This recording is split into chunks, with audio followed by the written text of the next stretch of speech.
Hey everyone, welcome to Therapy with Ari, where we explore the mind, the heart, and everything in between.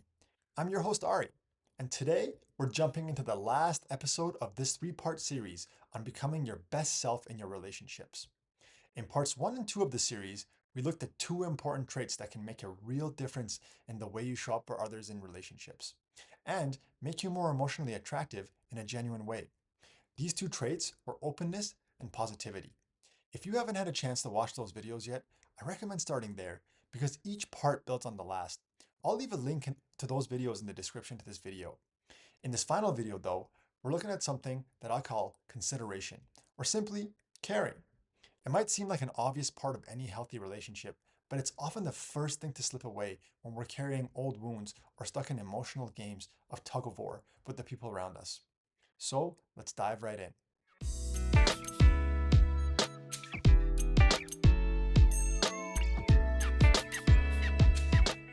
When we talk about consideration for others, we're really just talking about caring about how they feel, both in our interactions with them and even when they're not around.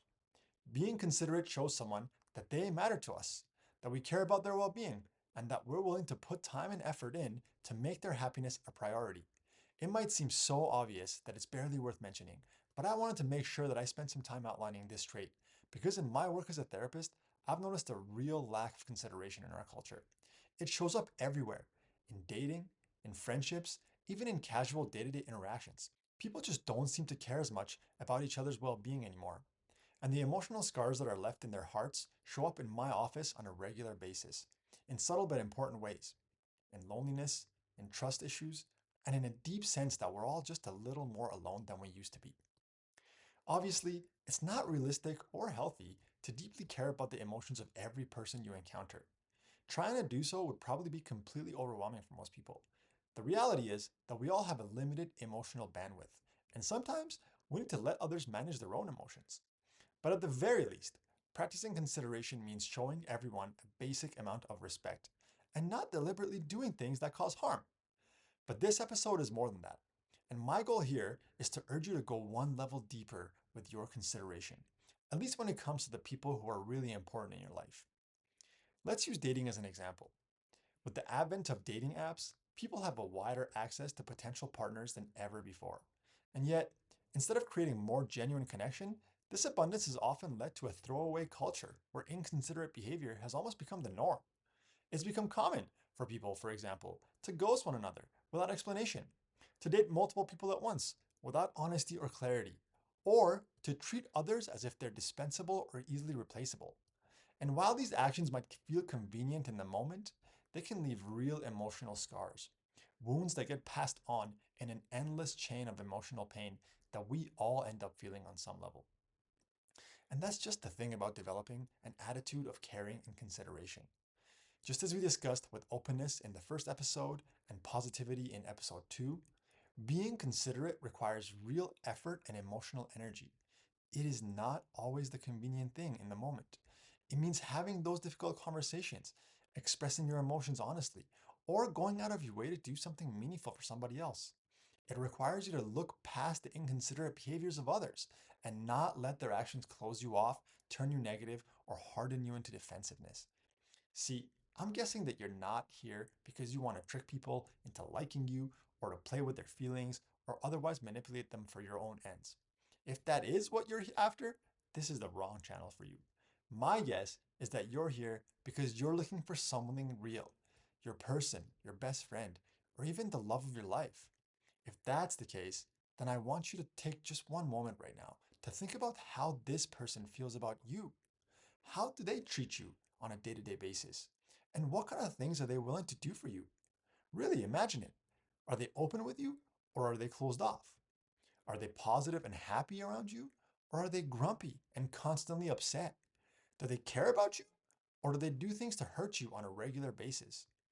If you're a human being, the answers to these questions are obvious. The traits that we've been exploring over the last 3 videos are precisely the traits that the love of your life would want, no, need from you, and the traits that you would need from them in return. Yes, it's risky and emotionally challenging, and sometimes emotionally inconvenient to be consistently open, to bring your best and most positive self forward, and to be genuinely considerate of others. It's definitely not the easiest way to go through life, but living in this way paves the path towards that deep love and connection that we all desire. Because when that one person comes along, they will also be open and honest with you. They'll also put effort into being their best self around you, and they will also be considerate of your emotions. That's how you'll know that they're the person for you. It's what you should expect from them and what they should expect from you. And the more often you're willing to show up in this way, the more likely you are to meet that person who's also working on themselves in these ways too. That's how you'll recognize each other. So go ahead, open yourself up. Take that emotional risk when you feel it's the right moment to do so. Work on being happy and upbeat as often as you can without coming off as fake or suppressing the rest of your emotions. And put that small bit of extra effort in to be considerate to the people you interact with.